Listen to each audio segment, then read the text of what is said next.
Welcome back to the deep dive. Today we're doing something a little different. Usually, we take a book, we crack the spine, and we see what's inside. But today, Yeah. we are effectively walking into a war room. Yeah. That's the only way to describe it. If you are listening to this and you have been feeling like the world has gone completely sideways, like up is down, logic is hate speech, and masculinity is treated like a pathology, then the document we are breaking down today is going to feel like a breath of pure, unfiltered oxygen. Or at least a very intense wake-up call, depending on where you stand. Right, exactly. We are diving into turbo trauma, agenda, identity disturbance, and other BPD spectrum pathologies by Conrad Riker. And I want to say right off the bat, if you like what you hear today, please like and subscribe to the show because the algorithms definitely do not want this kind of conversation happening. No, they don't. And let's be clear right from the jump here. This is not a polite sociological study. Riker frames this text as a manual for the red-pilled man, for the men's rights activist, or really just for any guy who feels like he's been sleepwalking through a nightmare designed to emasculate his intellect. Now, we need to set a ground rule for this deep dive. Riker's book tackles highly politically charged content, left-wing, right-wing culture wars. It's all in there. Oh yeah, it's heavy. We are not taking any sides today. We are impartially reporting on the content provided. We are not endorsing Riker's viewpoints. We are simply trying to convey the ideas contained in this source material so you can make up your own mind. Exactly. We're just the messengers unpacking the text. And Riker doesn't pull punches. He calls this book artillery for the mind. The basic premise is that we aren't dealing with a political difference of opinion anymore. We are dealing with a mass psychological breakdown. He argues that the modern cultural narrative is a nightmare, and this book is the wake-up call. It is a manifesto for the sovereignty of the individual. His background is interesting, too. He claims to have navigated the wreckage of the modern world, including his own relationships with borderline personalities, and he's returned with a very specific set of tools. The Trivium, right? Yeah, the ancient tools of the Trivium: grammar, logic, and rhetoric. He uses these to dismantle what he calls the emotional arguments of the lunatic left. Before we even get into the weeds, I have to say this to you, the listener. If what we discussed today resonates with you, if you feel that click of recognition Riker is explicit that you need the full armory, you need to go to Amazon Kindle or Google Play Books immediately and buy this ebook. Because what we are doing here is just giving you a reconnaissance briefing. Right. The full text is the weapon you keep in your pocket. So go to Amazon Kindle or Google Play Books. Okay. And for ongoing battle updates, Riker tells readers to follow him on Substack at Conrad Riker. That's at Conrad Riker. He posts daily there about this war against the narrative. But let's get into the core diagnosis, because this is where the book really sets itself apart. Right, the diagnosis. Usually when we talk about woke culture or the left, people talk about ideology, Marxism, socialism, postmodernism. But Riker is throwing a curveball here. A massive curveball. He says, sure, that's part of it, but the root cause isn't political, it's clinical. He argues that modern leftist culture is a collective manifestation of borderline personality disorder, BPD. He's taking a psychiatric diagnosis usually reserved for individuals and applying it to a massive cultural movement. To understand this, we have to unpack what BPD actually is. Because I have to play devil's advocate here to remain impartial. Isn't that just rhetoric? Like, it's easy to call your opponents crazy. Is Riker just using BPD as an insult? That's the crucial distinction he makes. He claims he is not using it as a slur. He's using it as a strict diagnostic framework. He relies heavily on the work of Otto Kernberg. Kernberg is a titan in the field of psychoanalysis, right? Huge. He studied borderline personality organization in depth, and Riker goes through the clinical criteria one by one and overlays them onto societal behavior. So walk us through that map. If society is the patient, what are the symptoms? The first and most obvious one, according to Riker, is identity disturbance. In a clinical setting, a BPD patient lacks a stable self. They feel a chronic sense of emptiness. Because they don't know who they are. Yeah. They are constantly shape-shifting. Exactly, latching onto external labels to fill the void. Which explains the obsession with labels we see today. Right, Riker argues that the modern activist doesn't have an identity rooted in character or competence or values, things that are internal and stable. Instead, they have an identity stack. I am a gender, a political affiliation, a victim status. So the Cartesian self, the I think, therefore I am, is replaced by I identify as. Precisely. And because those things are external, they are incredibly fragile. If I challenge your political opinion, I'm not just challenging an idea. I'm attacking your actual existence. If your identity is I am a victim and someone says, actually, you're doing fine, They haven't just stated a fact, they have shattered your mirror. And that fragility leads to the second criteria, which is splitting. Splitting. It sounds like a horror movie title. What does it mean in this clinical context? In psychoanalysis, splitting is a defense mechanism where a person views the world as all good or all bad. There is no nuance. There is no gray area. You are either an angel or a demon. I see where this is going. The oppressor versus oppressed narrative. It fits perfectly into his framework. Riker argues that the oppressor versus oppressed binary isn't sociology. It's a symptom of mental illness. It's a refusal to see complexity. So if you are on their side, you are a saint no matter what you do. Yeah. If you disagree, you aren't just wrong. Yeah. You are evil. You are a fascist. You are the enemy. It's like a toddler knocking over a block tower because one block is crooked. They can't handle the imperfection, so they destroy the whole structure. A toddler with institutional power. That's a scary thought. Riker points out that the left cannot integrate the good and bad of Western civilization. They can't say, well, the West built incredible things like the scientific method and individual rights, but it also had severe flaws. Their minds can't hold that tension. Right, it causes cognitive dissonance. So to resolve the anxiety, they have to paint the West as all bad. It must be destroyed entirely. And Riker uses a very specific, very weird example to illustrate this emotional fragility. The cry closet. Oh man, the cry closet. You almost can't believe it's real, but it is. Tell the listener what this is, because it genuinely sounds like a joke from a sitcom. It is not a joke. Riker details an anecdote about the University of Utah installing a literal standalone booth in the library. It had plush carpeting and soundproofing, And the purpose. so students could go inside and weep during finals week. On the surface, that's just pathetic. But Riker argues it represents a massive philosophical shift, right? It represents the death of logos and the victory of pathos. Think about what a university was for the last 1,000 years. It was a place where you went to harden your mind, You went there to have your ideas challenged. to debate, to face the agony of thought. The library was a place of stoic silence and intense concentration. And now, by installing a booth for weeping, the institution is signaling to the student, you are weak and your weakness is valid. In fact, your weakness is so expected that we have built infrastructure to accommodate it. Riker calls this the shift from I think, therefore I am, to I feel, therefore you must change reality. I feel, therefore you must change reality. That is a terrifying shift. Yeah. It puts the subjective emotion of the most unstable person in the driver's seat of society. That is what he calls emotional tyranny. If someone claims they feel unsafe, that feeling overrides facts, due process, and logic. It's the heckler's veto, but pathologized. And this brings us to the second major section of the book, which might be the most controversial part for some. But Riker insists it's the red pill truth, the biological imperative of deceit. This is where we get into the evolutionary psychology. And I want to slow down here, Yeah. because this is the stuff that gets people banned from social media. Riker is arguing that men and women have fundamentally different biological strategies, Right. and that we've been lied to about them being the same. Correct. Again, we're just reporting his thesis here. He breaks it down to the basics of survival and reproduction. He argues that the male strategy evolutionarily is overt. Overt meaning direct. Right. It's about aggression, competence, and resource acquisition. Men compete directly. If a man wants to dominate, he builds something or he fights. And the female strategy. Riker describes it as covert manipulation or social Machiavellianism. He argues that because women were physically smaller and more vulnerable throughout history, they didn't evolve to win through brute force. Makes sense from an evolutionary standpoint.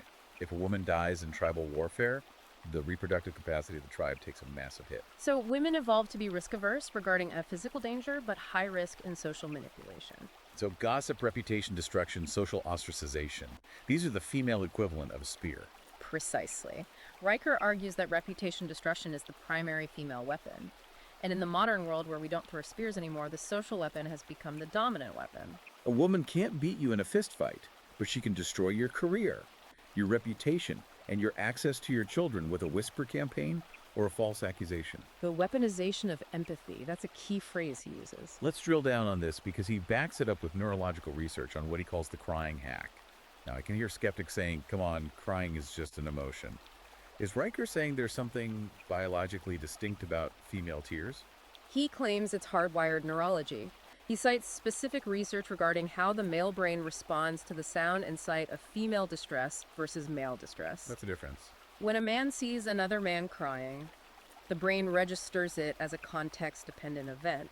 It might elicit sympathy or it might elicit disgust, depending on the situation. When a man sees a woman cry. Specifically a woman of reproductive age, the research suggests it triggers a cortisol spike, which is stress followed immediately by an oxytocin flood if he moves to comfort her. So his brain basically drugs them.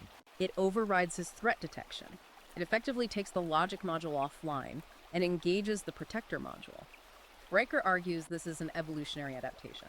Women needed a mechanism to stop male aggression instantly without fighting back. Tears are that mechanism.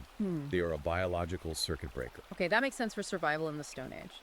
If a woman is in trouble, you want the men to protect her. But Riker is arguing this has been weaponized now. He calls it a Trojan horse. Because that same signal tears can be used offensively. In a conflict, if a woman starts crying, the man's defenses drop. He is biologically compelled to lower his shield, but in that moment she can strike.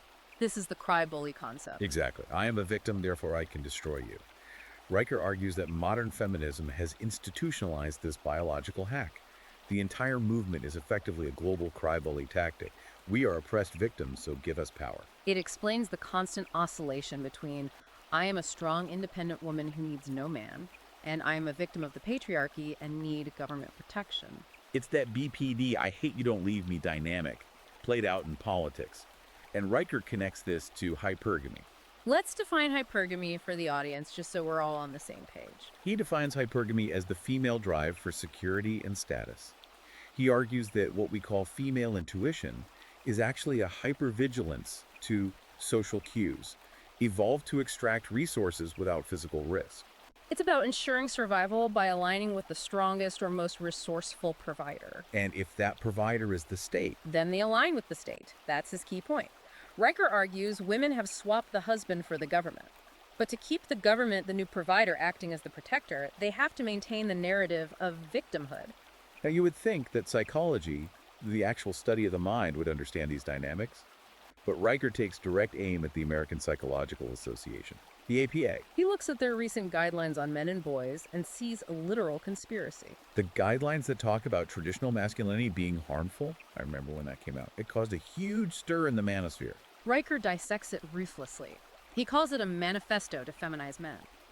The APA basically stated that traditional masculinity ideology is associated with negative outcomes. They listed things like anti-femininity achievement, eschewing the appearance of weakness and adventure risk, and violence. Achievement. Achievement is bad now, according to the APA. In the context of the guidelines, it's framed as part of a harmful script. Riker argues this is the medicalization of male nature.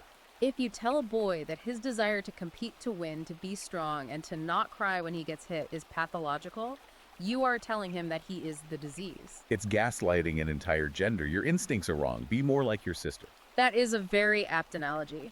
And Riker argues this isn't accidental. This leads us right into the institutional capture. Section 3 of his book, he traces this back to the long march through the institutions. This is the history lesson a lot of guys miss. They think this stuff just popped up on Twitter in 2016. But Riker goes way back to the Frankfurt School. And I want to zoom in on Theodor Adorno here. Riker singles him out as the architect of a specific psychological weapon, the authoritarian personality. Yes. You have to look at the context. This was the 1950s. The U.S. had just defeated fascism. Everyone agreed Nazis were bad. Adorno, being a Marxist, wanted to figure out how to frame American conservatism and traditional fatherhood as merely pre-fascism. So his goal was to link the guy who goes to church and disciplines his kids directly to Hitler. That was the literal goal. He created this F scale, the fascism scale, and he rigged the questions. If you believed in strict parenting, high F score. If you believed in traditional gender roles, high F score. If you respected authority, high F score. So he pathologized normal masculine traits. He turned the father into a villain. Before Adorno, the strict father was seen as a pillar of the community. He raised disciplined, strong sons. After Adorno, the strict father was viewed with suspicion. Is he creating little fascists? Riker argues this was the first major blow in the turbo trauma agenda. It severed the link between the protective father and the family. And then Herbert Marcuse took it further. He argued for repressive tolerance. Right, the idea that to create a truly tolerant society, you must be intolerant of the right and tolerant of the left. Riker says Marcuse is the grandfather of the deplatforming movement. Critical theory, as Riker describes it, isn't about finding truth. It's about critique. It's about finding the cracks in the foundation and hammering a wedge into them until the building falls. It's a philosophy of pure destruction. It's like acid. You pour it on the family, on religion, on logic, and you watch them dissolve. And this is all part of the R strategy attempting to override the K strategy. Okay, let's break down R strategy versus K strategy for the listener who might not be a biology buff.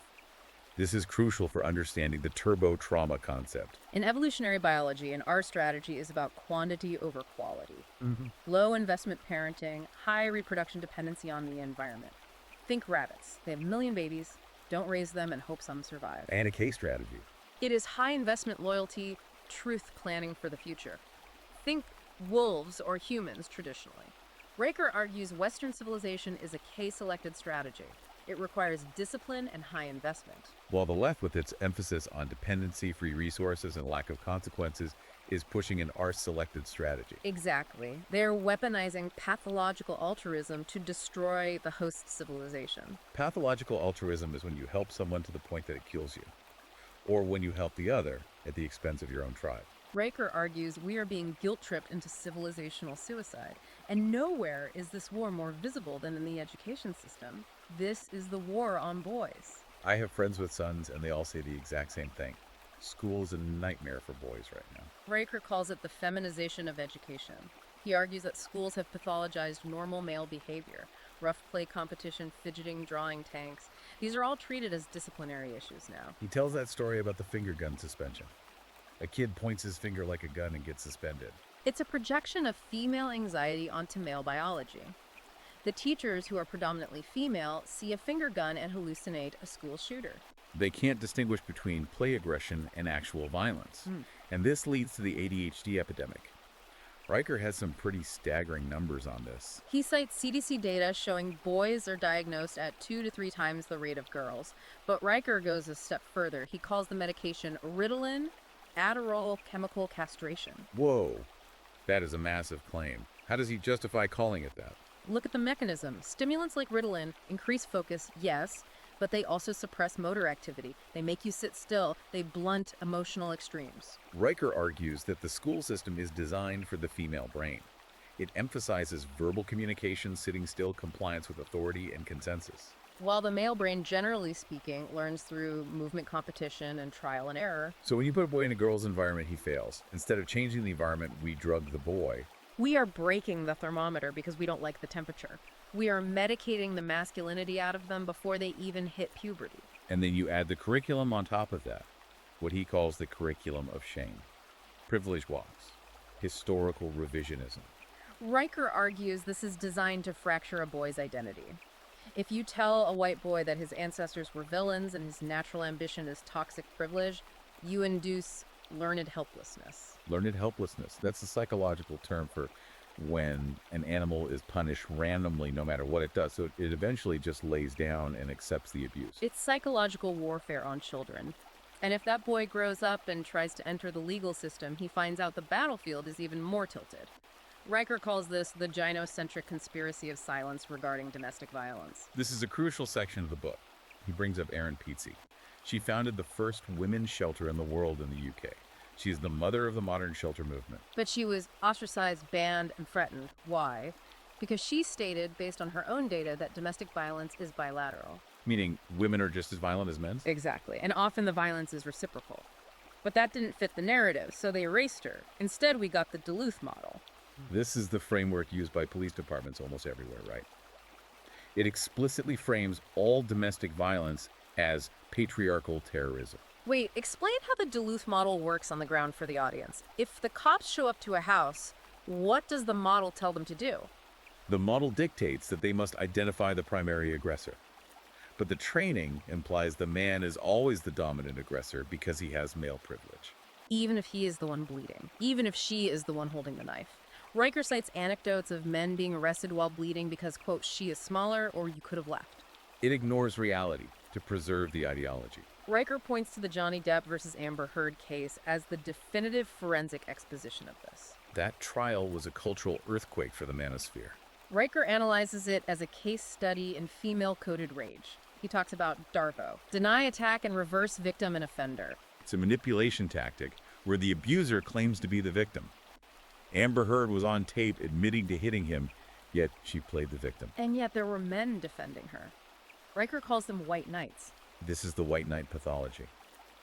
Riker argues these men are driven by that biological imperative we talked about earlier to protect women, even when the woman is the aggressor. Even when the evidence is staring them in the face, their biology overrides their logic. They're simping for an abuser because their programming tells them woman equals victim. She literally said on tape, tell the world, Johnny Depp, a man, am a victim of domestic violence, and see how many people believe you. That quote is the smoking gun of the turbo trauma agenda. She was banking on the gynocentric conspiracy of silence. She believed that her status as a woman trumped his status as a victim. And Title IX campus tribunals operate on the exact same premise. Riker describes university hearings as star chambers, where due process is inverted, and the believe all women mantra completely replaces evidence. It's terrifying. And it moves us into what Riker considers the ultimate form of identity disturbance, the transgender phenomenon. Now, Riker's take on this is very consistent with his overall BPD thesis. He focuses heavily on ROGD, rapid onset gender dysphoria. He cites Lisa Littman's research, which suggests that for many teenage girls, this is a social contagion. It spreads through peer groups like a trend.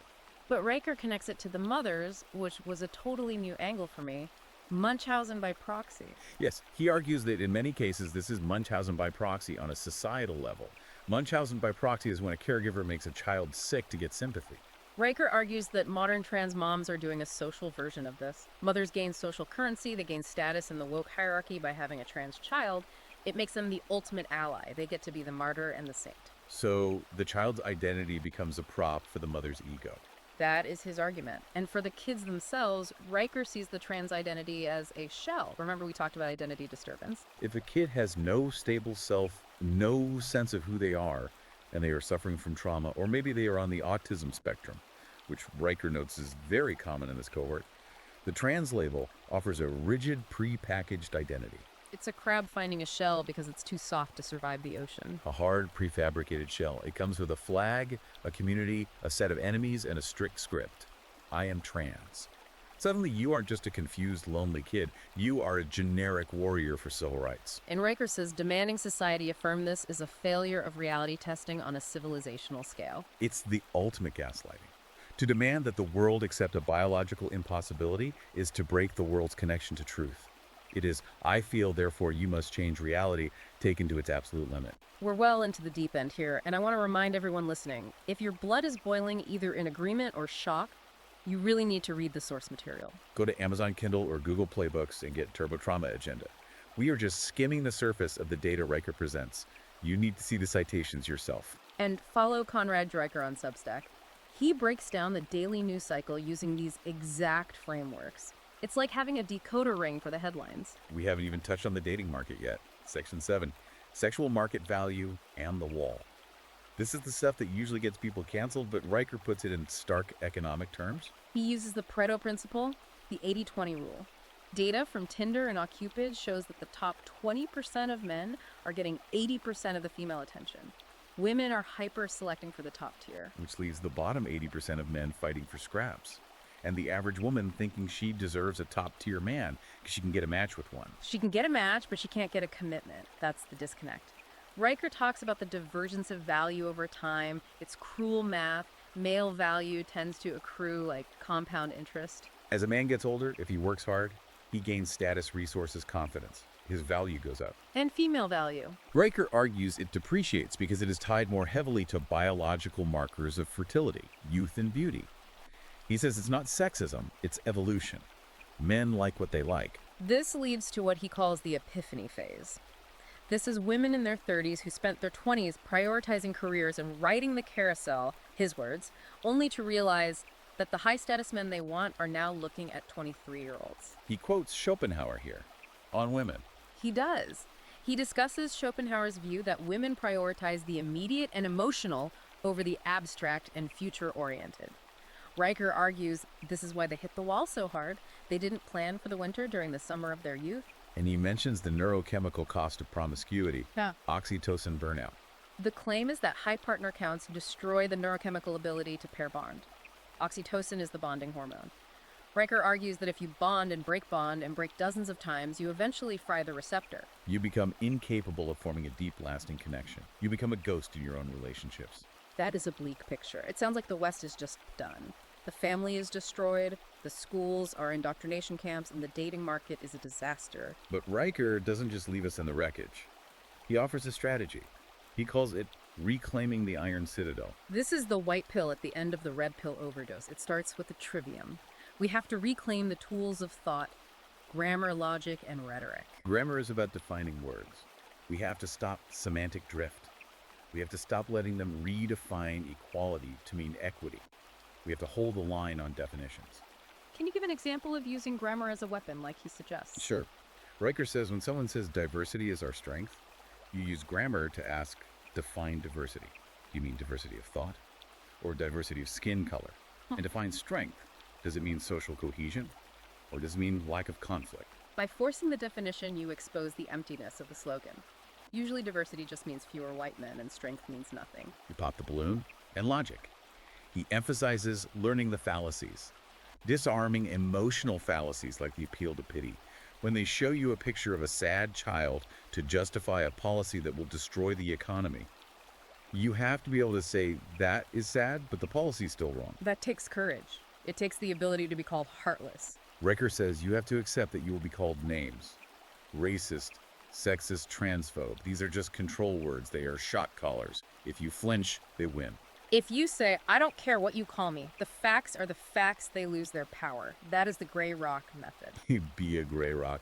Tactical advice from the book on dealing with leftist hysteria. This is actually a technique used for dealing with narcissists. You become as boring and immovable as a gray rock.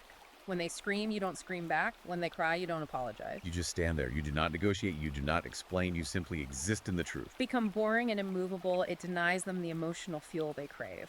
Leftist hysteria feeds on reaction. If you don't react, they starve. Riker also calls for a rejection of pathological altruism and what he calls toxic femininity. We hear so much about toxic masculinity. It's refreshing to hear someone flip the script for that audience.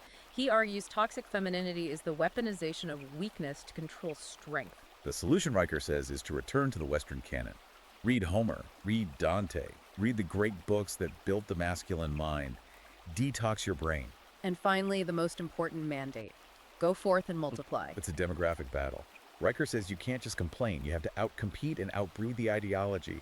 Ideologies that don't reproduce die out. Liberals have very low birth rates. Conservatives and religious people have high birth rates. So time is on the side of the case strategist. If they can hold the line, if they can protect their children from the mind virus in the schools, that's why Riker is so big on the Western canon. He says you have to inoculate your kids with Homer, with Shakespeare, with the Bible.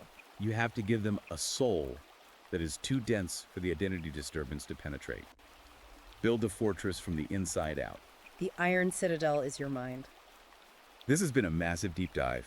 We've covered so much ground. I want to reiterate Riker's call to action here. He's not just selling a book. He's trying to build an army of the mind. He wants you to leave a 5-star review to spite the censors. He knows this book is going to be targeted. He knows the algorithm will try to bury it.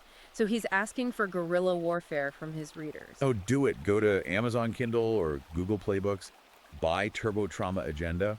Read it. Underscore it. Use the arguments at the dinner table. Use them in the boardroom. And like and subscribe to our show so we can keep bringing you these deep dives. And don't forget the Substack.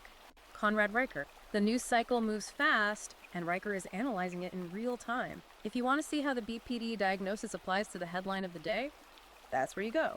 I'll leave you with this final provocative thought to mull over. If society is suffering from borderline personality disorder, as Riker claims, think about how social media algorithms are acting as the ultimate enablers. They literally profit by triggering our identity disturbances and rewarding us for splitting the world into extreme good and evil. Wow, we might just be living in a digital psychiatric ward that monetizes our symptoms. Exactly. Something to think about. Riker says we are standing at the precipice. We can either fall into the age of feeling, which is really the age of chaos, or we can stand firm in the logos. The choice is between the cry closet and the Iron Citadel. I know which one I'm choosing. Me too. Stand tall in the logos, everyone. We'll Yeah. see you on the next deep dive.